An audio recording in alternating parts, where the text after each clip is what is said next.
여러분은 그리스도인입니까? 여러분 그리스도인이 되기가 쉬워요? 교회만 오가는 사람이 되기는 너무 쉬워요. 물론 안 오는 사람보다는 어렵죠. 근데 교회를 오가는 사람이 되는 것은 쉬운데 그리스도인으로서 삶을 살아가는 것은 참으로 어렵다는 거죠. 우리가 삶을 살아갈 때 삶은 어디서 살아갑니까? 교회 안에서도 삶이에요. 그거를 제외하는 건 아니고 우리가 또 교회 밖의 삶도 삶이에요. 근데 어떻게 보면 교회 안에서 삶은 어느 정도 뭔가 이해관계가 있기 때문에 복음에 대한 우리가 나아가야 될 방향에 대한 서로가 인지를 하고 있기 때문에 힘들더라도 그렇게 힘들지는 않다. 근데 세상에 나가면 세상 사람들은 하나님에 대해서 관심 없습니다. 그리고 하나님의 말씀에 인기가 있지는 않아요. 예수님께서는 그들을 따르는 제자들에게 어떻게 이야기했냐면 요한복음 15장 말씀에 나를 미워하는 자는 또 내 아버지를 미워하느니라 라고 이야기합니다. 그리고 지금은 그들이 나와 내 아버지를 보았고 또 미워하였도다 라고 말씀하십니다. 여러분 왜 예수님과 하나님을 미워하겠습니까? 하나님이 자기네들한테 목숨을 줬고 자기네들 이 땅에서 살아갈 수 있도록 모든 것을 배려해 주셨는데 왜 예수님을 미워한다는 거예요? 다른 이유 없습니다. 예수님은 그들의 죄를 드러내셨어요. 만약에 예수님께서 오지 않았다라고 한다면 그들이 가지고 있는 죄, 그거를 적당하게 포장을 하고 그들 안에 있는 악한 양심을 달래가면서 대단한 일을 하는 것처럼 사회 구제도 하고 좋은 사람인 것처럼 선한 영향력을 끼치고 살 수가 있어요. 그런데 예수님께서 그런 사람들을 그대로 내버려 두지는 않아요.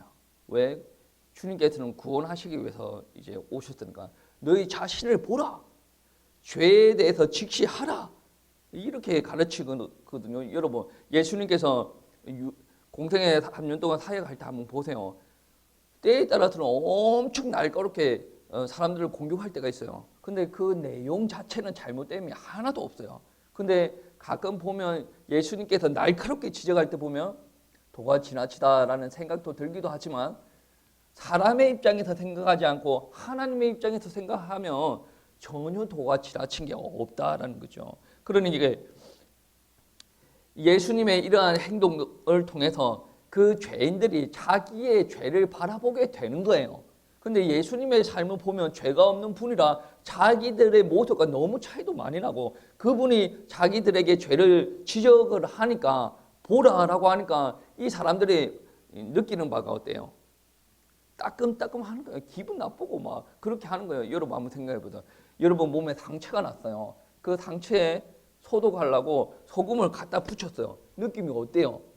이 소금의 역할은 소독하고 이 살이 아물게 하는 거예요. 그러면 소금은 그 소금의 효능에 보면 이 몸을 좋게 하는 거예요. 근데 과정은 어때요? 쓰다라는 거죠. 여러분 상처에 소금을 갖다 댄 적이 있습니까? 아마 요즘 사람들은 없을 거예요. 근데 제가 예전에 성지순례에 갔을 때 사해에서 수영했을 때가 있어요. 여러분 다 아시겠지만 사해는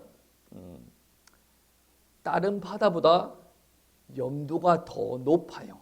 그 말은 무슨 말이냐면 바닷물에서 우리가 수영을 조금 더 잘할 수가 있는 이유는 뭐냐면 바닷물에 소금기가 있기 때문에 우리 몸이 조금 더 잘 뜬다라는 거죠. 근데 사해는 일반 바닷가보다 염도가 훨씬 더 높아요. 그러니 수영 못하는 사람들이 간다라고 할지라도 그냥 안에 들어가 있으면 이제 그냥 자연스럽게 뜨는 거예요. 염도가 너무 높아가지고. 그래서 목사님들이 하는 말이 있어요.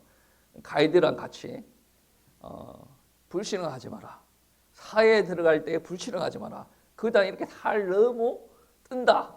근데 딱 이게 가이드 할 때 보면 불신앙하는 사모님과 목사님이 있어.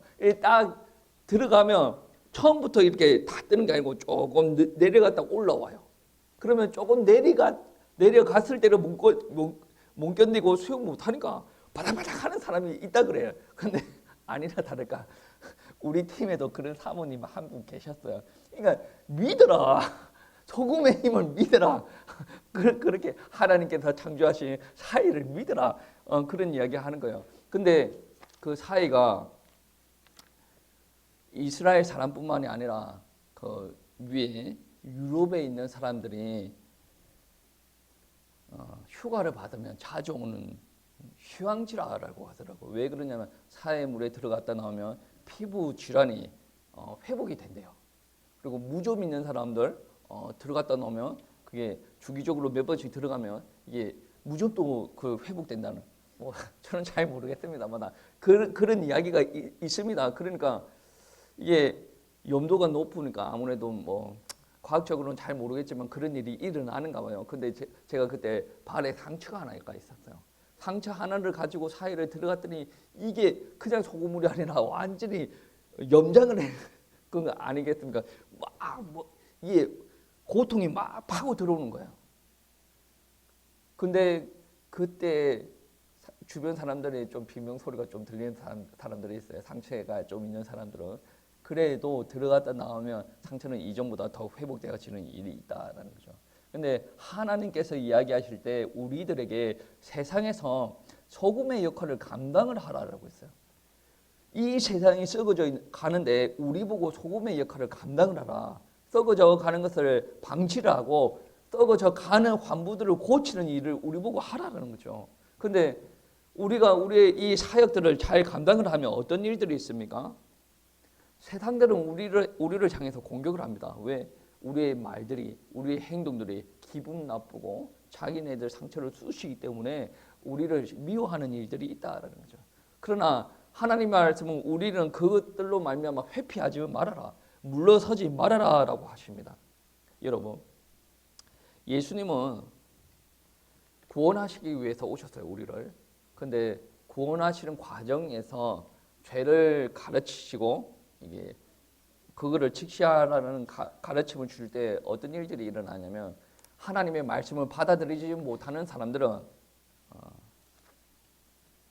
그리스도를 미워한다는 거죠.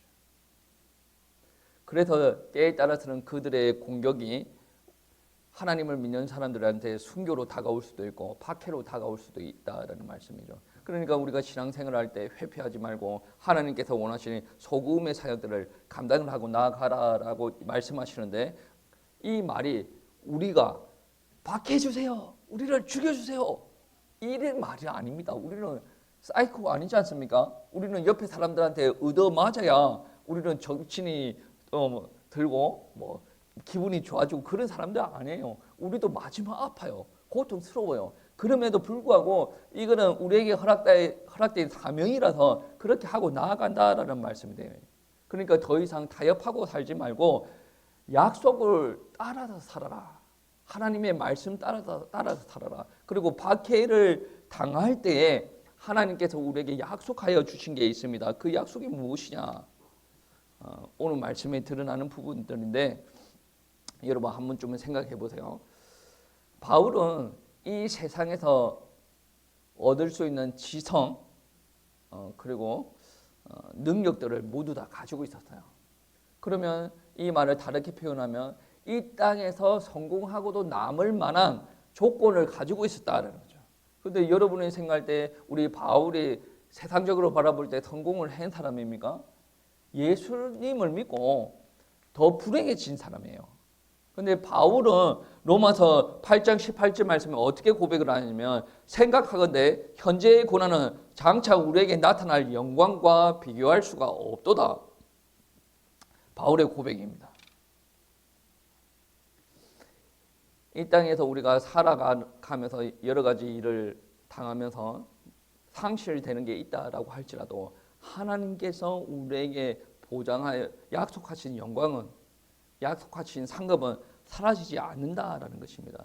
오늘 말씀해 보시면 박해가 있다 두 분이 나오고 박해가 있다라고 이야기하면서 두 분의 복이 있다라고 이야기하지 않습니까? 팔복에서 두 분의 덕목을 이야기하고 두 분의 복을 이야기한 적이 없어요. 근데 오늘 박해에 대해서만 그렇게 이야기했다라는 거죠. 그만큼 박해가 가치가 있고 그만큼 박해를 당할 때 여러분들에게 하나님께서 주시는 복이 배가 되어진다라는 것입니다. 여러분 오늘 말씀에 오시면 천국이 보장이 되었다. 천국이 그들의 것임이다라고 이야기합니다. 우리가 죽어서 하나님의 나라에 가는 것이 이미 약속이 되어졌다. 그리고 우리가 하나님의 나라의 백성이에요. 그 하나님의 나라의 백성, 그 나라의 임금이 우리에게 이미 임재하셔서 우리 가운데 풍성한 삶을 보장을 해준다라는 말씀이 오늘 말씀에 기록되어 있는 말씀입니다. 그리고 우리가 이때까지 살아보지 못한 그 환경에서 새로운 영생을 맛보면서 살아갈 수 있다. 청년 왕국, 그러니까 예수님께서 재림하시고 나서 그런 실제적인 하늘나라의 그 나라의 비밀을 우리가 누리면서 살 수가 있다라는 말씀이죠. 여러분, 이 박해라는 단어는 정말로 오늘 오전 강좌 예상 말씀에서도 이야기했지만 시련과 하파에서 우리가 피하고 싶은 거예요. 웬만하면 안 했으면 좋겠다라는 내용이죠. 그런데 필히 우리는 이거를 당해야 된다라고 이야기를 합니다. 우리 가운데 복음이 있다? 그러면 시련은 필히. 우리에게 생명이 있다? 그럼 박해는 필히. 왜? 세상의 영과 우리의 영은 다른 영이에요. 그러다 보니까 같은 공간에서 같이 살아가다 보면 우리는 이 사람과 맞지는 않아요. 근데 복음을 가진 사람들은 이 사람을 정복하고 억누르고 몰아내고 공격하고 이런 가르침이 아니에요. 때에 따라서는 이 사람들이 우리를 괴롭히고 헐뜯고 하더라도 우리는 기도하면서 그저 묵묵히 나가는 입장이고, 그러니까 세상에서는 악한 영들이 잡고 있는 사람들로 또 통하여서 우리를 계속 박해하게 만들어나는 구조가 이 땅의 삶이다라는 말씀입니다. 그래서 예수님께서도 하시는 말씀이 무엇이냐면 마가복음 10장 29절 30절 말씀에 이런 말씀이 있습니다.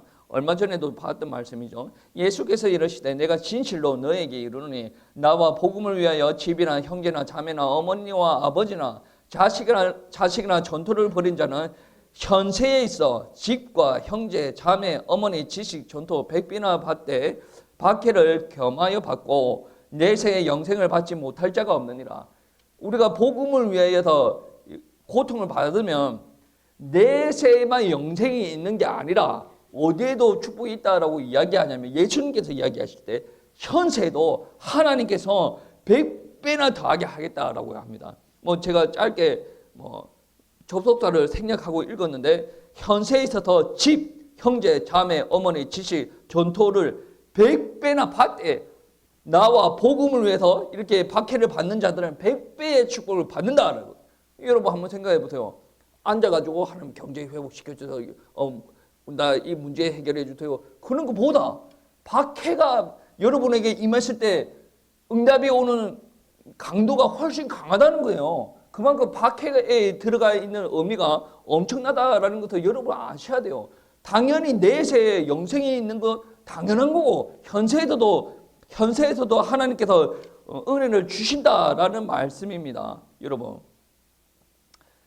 그 나라 하나님의 나라는 8번째 복이고 선물이에요. 그런데 첫 번째 복이 뭡니까? 심령이 가난한 자. 여기서도 천국이 그들의 것입니다. 그리고 마지막 복에서 보시면 박해를 받는 자 복이 있나니 천국이 그들의 것입니다. 첫 번째 복과 마지막 복에서 천국을 이야기하고 있단 말이에요. 그러면 이 팔복이 주는 설교할 때 처음, 마지막 이게 동일한 내용이에요. 그러면 이 처음과 나중 안에 들어가 있는 말은 무엇을 두고 이야기하는 거예요? 처음과 나중을 대변하는 말, 보충하는 말, 예를 들어가는 말이 들어가지 않겠습니까? 다른 말을 두고 하는 게 아니단 말이에요. 어떠한 이야기가 있든지 간에 처음과 나중을 이어주는 말, 그 안에 속한 말이 들어간다라는 것인데, 그러니까 짧게 이야기하면 팔복의 주요 약속은 무엇이냐면 우리들이 천국의 시민이다라는 것이요. 그리고 여기에 제시된 덕목이 있지 않습니까? 시련이 가난하고 애통하고 온유하고 의에 주리고 목마르고 긍휼히 여기고 마음이 청결하고 화평케 하는 자, 의를 위하여 박해받는다. 그러니까 이러한 덕목들은 천국을 위한 삶의 요소다라는 거죠. 아니 우리가 천국 가기를 원하지 않습니까? 천국 가기 원하는 사람이 이 땅에서 천국의 삶을 누리라는 거죠. 그 천국을 누리려면 어떻게 해야 됩니까? 애통하고 우애 추리고 화평케 하고 청결케 하고 박해받고 이런 덕목들이 있어야 된다는 거죠. 아무리 우리를 박해한다라고 할지라도 하나님의 나라에 대한 소유권, 하나님께서 주시는 축복에 대한 소유권이 우리들을 떠날 수가 없다라는 말씀입니다. 이게 바로 하나님께서 우리에게 주신 약속이에요. 박해를 받더라도 하나님의 약속은 절대로 떠나지 않는다라는 말씀입니다. 여러분, 오늘날 신앙생활할 때 많은 것을 포기하는 사람들이 있어요. 예를 들어서 직장에서 집단을 왕따를 당하거나 어떤 경우에는 이제 육신의 아버지, 어머니, 가족들을 버리고 등지면서 교회에서 신앙생활을 하는 사람들이 있죠. 그러면 이 사람들이 그러한 대가를 치르고 교회에 왔어요. 그러면 교회 공동체에서는 무엇을 느낄까요? 세상에서 느끼는 것과 똑같은 걸 느낄까요? 아니죠. 내가 뭔가를 포기하고 교회에 왔어요. 근데 옆에 지체도 뭔가를 포기하고 교회에 왔어요. 서로 따로 하소연하고 눈물을 흘리는 게 아니라 서로 통하는 게 있어요. 그래서 서로 울어주고 서로 기도하는 일들이 일어날 수도 있다. 때에 따라서는 서로를 위한 삶을 살아갈 수가 있다는 거죠. 왜냐? 세상에서는 서로를 위한 삶을 살아가는 것이 아니라 서로를 이용하는 삶을 살아갑니다. 저 사람이 필요하기 때문에 나는 저들에게 조금 더 잘해주고 저 사람의 장점을 내가 빼먹었어요. 그러면 이제 손절하는 경우가 있지 않습니까? 근데 교회는 그런 공간이 아니란 말이에요. 하나님의 백성이 있는 교회는 그런 공간이 되어지지 않습니다. 그래서 오늘날 교회가 반성을 해야 될 장면이 그거예요. 그냥 말로만 손잡아주고 그렇게 뭐 배려하는 척 그렇게 하는 게 아니라 진정으로 몸 안에서 영혼 안에서 우러나오는 그 사랑이 있어야 된다. 그 사랑이 뭡니까? 아니 여러분 한번 보세요. 오늘날 교회가 얼마나 부패했는지 신약 성경을 보면 나와져 있어요. 여러분 신약 성경에 예루살렘에서 신앙생활하는 사람들이 유대교 안에서 생활에 제한을 받습니다.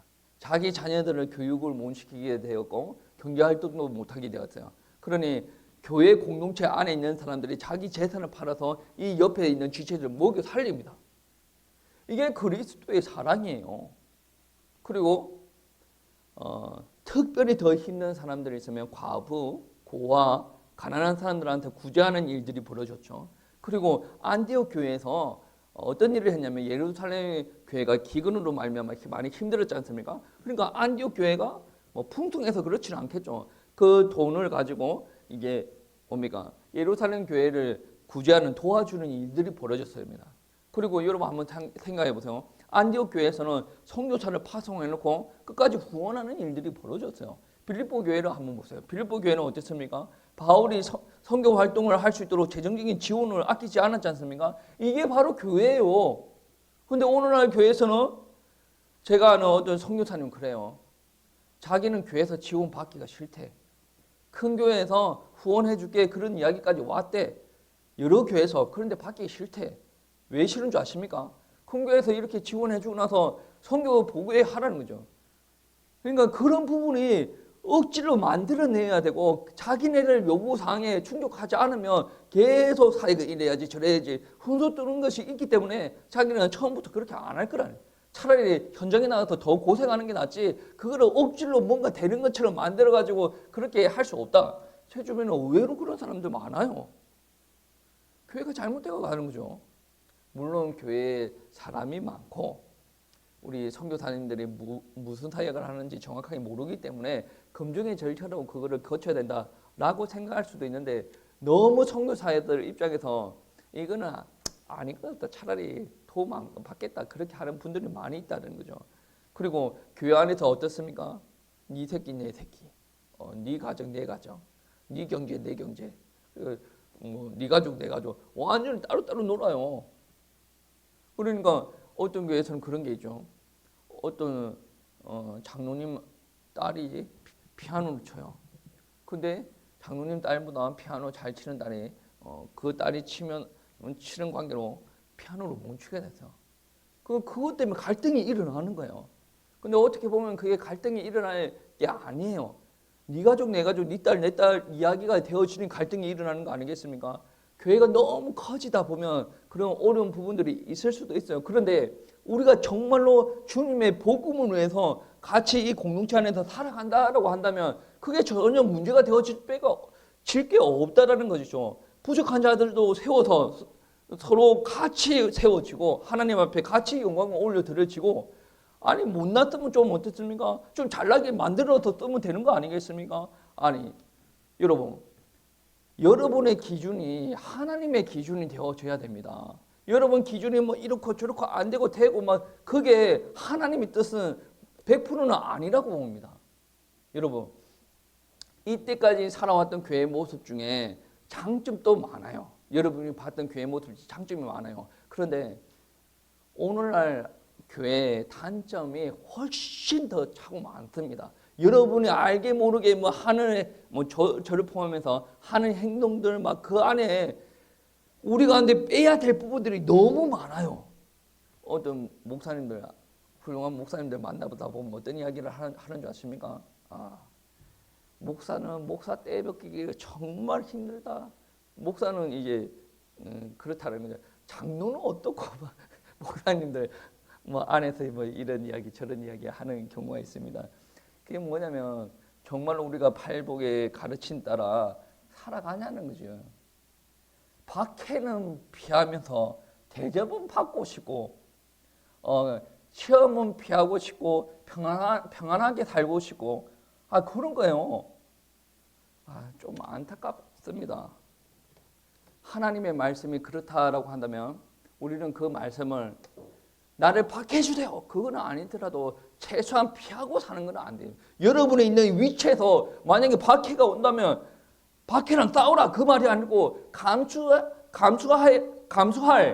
믿음의 결단이 있어야 된다는 거죠. 그 박해가 여러분에게 엄청난 것을 줄지 여러분은 모르겠습니까? 여러분에게 엄청난 것을 준다라는 거죠. 그런 사람들이 모인 곳이 바로 교회입니다. 그러니까 내 육신의 가족들은 내랑 조금 덜 끈끈하더라도 교회에 있는 우리 믿음의 동료들, 믿음의 지체들을 더 끈끈해져야 된다. 어떻게 그럴 수가 있습니까? 나를 준 부모가 있는데 그분이 더 끈끈하죠. 여러분, 육신의 부모도 감사하고 끈끈할 필요가 있는데 정말로 하나님의 은혜가 회복된 이 지체들 안에서는 내가 육신의 부모들을 사랑은 하지만 육신의 부모보다 더 끈끈한 무언가가 우리를 두르고 있다는 것이 느껴질 겁니다. 그게 바로 사랑의 띠입니다.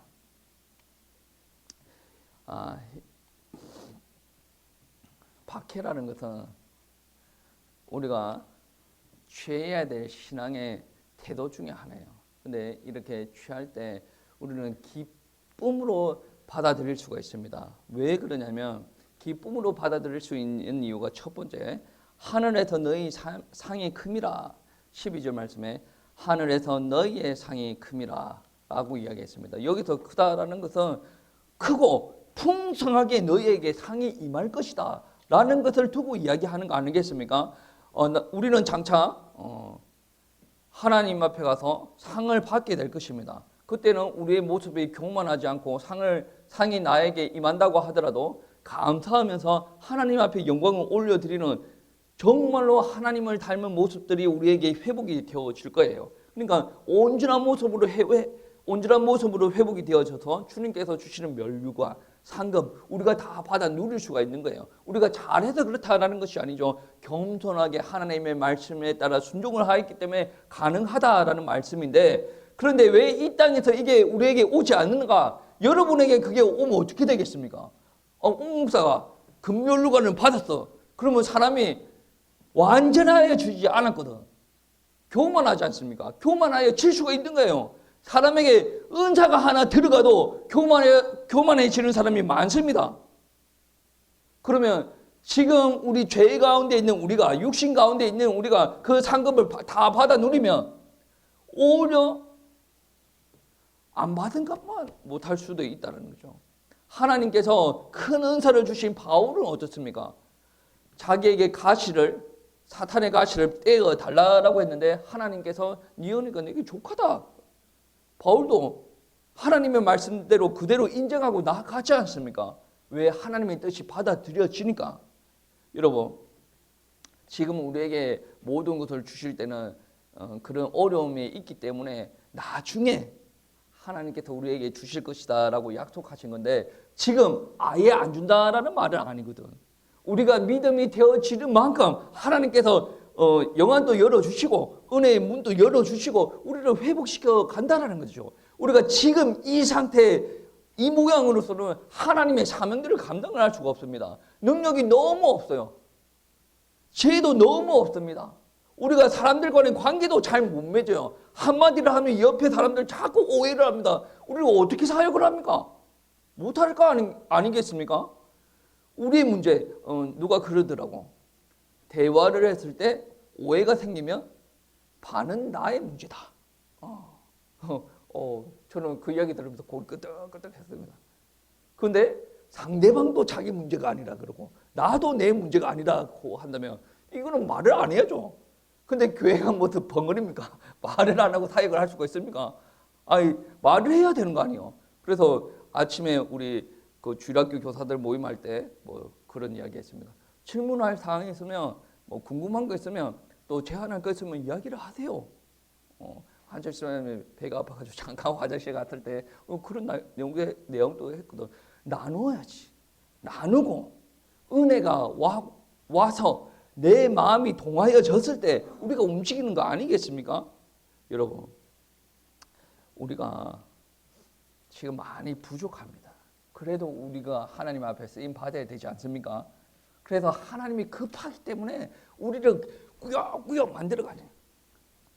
여러분이 그 시련을 기쁘게 감당을 하게 되어지면 어떤 일들이 있습니까? 하나님께서 문을 열어 가신다는 거죠. 믿음으로 고백하십시오. 그리고 기뻐해야 될 다른 이유가 또 있어요. 뭡니까? 오늘 말씀해 보시면 12절 말씀에 선지자들도 이같이 박해하였느니라. 선지자가 박해를 받았다라는 말이 되어지죠. 여러분, 이게 은혜가 되어집니까? 은혜가 안 되어질 수도 있는데 은혜에 대해 한번 이야기를 한번 해볼게요.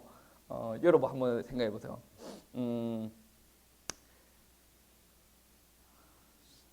소돔과 고모라 너무 살기 좋아요. 육신적으로 너무 누릴 게 많아요. 그 소돔과 고모라에 있는 롯이 있어요. 그런데 그 땅보다 조금 척박한 아브라함이 사는 땅이 있어요.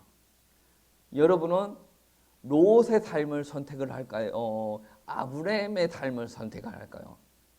여러분 보고 예이 롯과 같은 놈아 막 그렇게 하면 기분 좋겠습니까? 예이 아브라함 같은 놈아라고 이야기하는 게 기분이 좋겠습니까? 아브라함 같은 사람이다라고 이야기하는 게 기분 좋고, 아브라함처럼 살아라라는 말은 소돔과 고모라보다 더 척박한 땅에서 네가 살고 고생해라 그 말이 아니거든.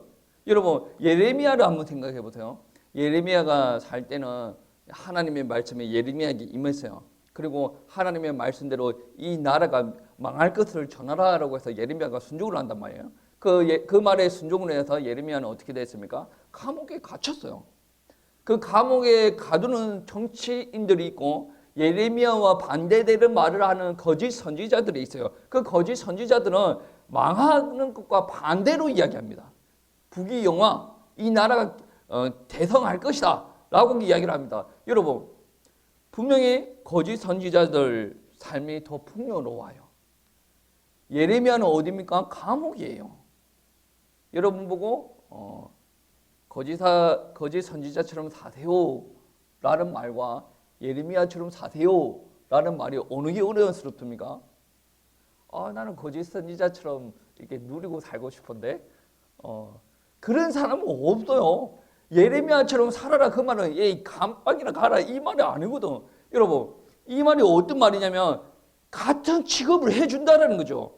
선지자들도 이같이 박해를 받았느니라 그 말은 여러분이 선지자들과 동급으로 취급을 받는다라는 말씀입니다. 다른 말로 표현을 하면 여러분은 선지자들이 그렇게 대우받았던 영적인 엘리트로 대접을 해준다라는 말입니다. 오늘 말씀은 이같이 박해를 하였느니라, 이 말은 너희가 박해를 받고 살아야 된다, 단순히 이 말이 아니라 영적으로 거성으로 인정되는 선지자처럼 너희가 인정을 받는다는 거죠. 박해 받을 만하지 않습니까? 믿음이 없는 자들은 믿음이 좀 연약하면 하나님 박해는 달게 받겠습니다. 나의 믿음을 아시는 하나님께서 강도를 좀 조절하십시오. 이런 기도도 가능하지 않습니까? 박해를 회피하지 마십시오. 시련을 회피하지 말라라는 말씀입니다. 여러분 히브리서 11장 말씀에 보시면 믿음의 선진들이 나옵니다. 그 믿음의 선진들을 이야기할 때 히브리서 저자는 어떻게 표현하냐면 이들은 세상이 감당치 못할 자들이다 라고 결론 내립니다. 아무리 우겨싸면 당할 힘이 없고 톱으로 켜도 얘네들을 고난을 하더라도 이들은 어떠한 행동을 하더라도 이들의 믿음을 멈출 수가 없다. 마태복음 5장에 나오는 예수님은 어떻게 이야기합니까? 너희가 나를 따르고 나의 진리를 전하는 나의 진리대로 살면 박해를 받는 것이 당연하다라는 것입니다. 여러분, 우리가 신앙생활을 하면서 박해를 받는 것은 하나님께 속하였다라는 것을 반증하는 겁니다. 여러분 혹시 신앙생활을 하면서 내가 구원받았는가? 내가 하나님의 나라에 들어왔는가? 의심이 되는 사람들이 있을 겁니다. 그런데 여러분들이 살면서 믿지 않는 자들에게 박해를 당한다라는 것은 그러한 의문이 전혀 가치가 없는 의문이다. 그 말은 무슨 말이냐면 그 박해가 믿음이 있고 믿음의 길을 걸어가는 사람들한테 나오는 박해다라는 거죠. 그러니까 어떻게 말을 하면 기도해가지고 여러분이 원하는 큰 응답을 받았어요. 그 가치와 내가 믿음의 길을 걸어갈 때 받는 가치 비교가 되어지는 게 아니란 말이에요. 무게를 따지면 이게 더 무게가 있단 말이에요. 많은 그리스도인들이 이거를 좋아하겠죠. 자기는 고난 당하지 않고 응답만 받아가니까. 그런데 이쪽에 응답은 무슨 응답이라고 합니까? 현세에서 100배나 되는 하나님의 은혜, 내세에서는 영생의 은혜 하나님께서 주신다라고 이야기를 합니다. 팔복이 지금 이거를 이야기하고 있어요. 그러니까 이 하나님의 나라를 소유하는 사람들은 부자, 교만하는 사람들, 흉포한 자, 배부른 자들, 호전적인 사람들, 세상의 왕들, 그 사람들이 하나님의 나라에 들어가는 것이 아니라 가난한 자들, 온유한 자들, 슬퍼하는 자들, 줄인 자들, 청결한 자들, 화평케 하는 자들, 박해받는 자들이 하나님의 나라에 들어간다라는 말씀입니다. 이게 바로 하나님의 나라의 시민이 되었다라는 증거입니다. 이게 여러분 한번 생각해 보세요. 나는 하나님의 나라의 시민입니까? 아닙니까? 그거는 여러분의 입술의 고백만으로 되어지는 게 아니라 여러분의 삶으로 드러나야 된다는 거죠. 이 삶은 어떻게 드러납니까? 하나님께서 나에게 말씀하신 거예요. 그 말씀을 나는 온전히 받아들이고 그 말씀대로 살아내는 사람들이 하나님의 나라의 백성이라는 거예요. 하나님께서 염려하지 말아라 그랬으면 염려가 되는데 어떻게 안 되어집니까? 그런데 우리는 믿기 때문에 염려 안 하려고 이렇게 생각도 하고 말도 하고 그리고 하나님 믿음 주세요라고 기도도 하는 거죠. 옆에 지체들을 미워하지 말아라 했으면 우리는 미움이 올라오는데 어떻게 합니까? 근데 하나님 앞에 성령 충만 주시고 하나님께서 이 마음을 부드러 달라고 기도하는 거 아니겠습니까? 여러분 안에 올라오는 것대로 미워하고 두려워하고 미래 걱정하고 그런 사람들은 하나님께서 역사할 가치가 없는 인생 아니겠습니까? 왜? 아니 자기가 알아서 다 염려하고 걱정하고 계획을 다 세우는데 왜 하나님께서 역사하겠습니까? 차라리 바보 같은 사람들 홍해 앞에서 서가지고 하나님 어떻게 할까요? 그러니까 하나님께서 모세에게 물어보지 않습니까? 왜 나한테 그걸 물어보냐? 앞으로 나가라. 엄청나게 무식한 방법이에요. 하나님은 그거를 원하세요. 여러분은 머리 똑똑하냐? 처신술이 뛰어나냐? 그거를 물어보는 게 아니에요. 하나님이 여리고 앞에서 무엇을 할까요? 돌고 마지막 날에는 조금 더 돌고 그리고 양강나팔 불 때 함성을 질러. 그 무슨 말도 안 되는 소리입니까? 라고 할 수도 있어요. 그런데 하나님은 말씀을 주셨어요. 그 말씀 주신 것을 그대로 받아들여요. 그리고 믿음이 안 될지라도 끝까지 기도하면서 순종하고 나아가는 자들에게 하나님께서 역사하신다는 거예요. 여러분 신앙생활 할 때 머리가 너무 많이 돌아갑니까?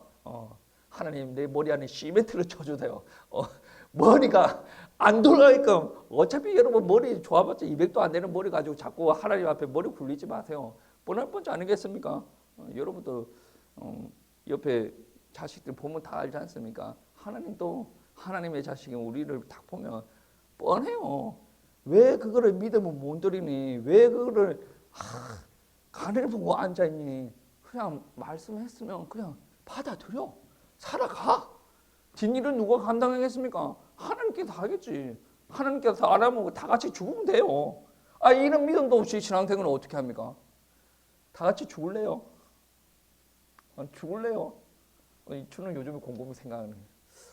지금 죽어도 괜찮을 것 같다.